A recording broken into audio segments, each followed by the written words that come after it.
trick are the ones you could do. They probably don't care about background checks. You think getting a job is gonna save us? Nobody's gonna help us. They never have, they never will. From idol to dream girl to a prostitute with a heroin addiction, the inevitable defeat of Mr. and Pete stars Jennifer Hudson like you've never seen her before. And we caught up with the star who told us what she learned while researching the character. Just learning of that whole world, I didn't realize how naive I was to it, and it was just like, it was so informative for me because I went to a rehabilitation center and I met with several different ladies, and they all sat individually and told me their stories, and to learn of the drug, to learn of their stories, to learn what it sent them through and all of that. And it's just like, it opened my eyes to a whole nother world, and I was in awe. And director George Tillman Jr., who was on hand with Hudson at the Chicago International Film Fest to receive the Black Perspectives Award, also sang her praises.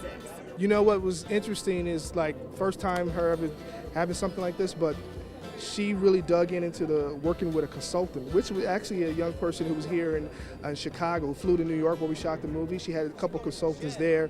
She dug it in and really understood what addiction is and what it does to families and how can a family come back from that. So she was dedicated, and she gives a great performance in the movie. She's never done drugs or had a sip of alcohol, so we had to ask J-Hud how she does unwind. Eating chocolate. Like, that's my high, it's chocolate. Like, oh, I'm in heaven. Or shopping. Those two things, please, I don't need no drugs or no drink. Love it. Check out the inevitable defeat of Mr. and Pete in theaters now.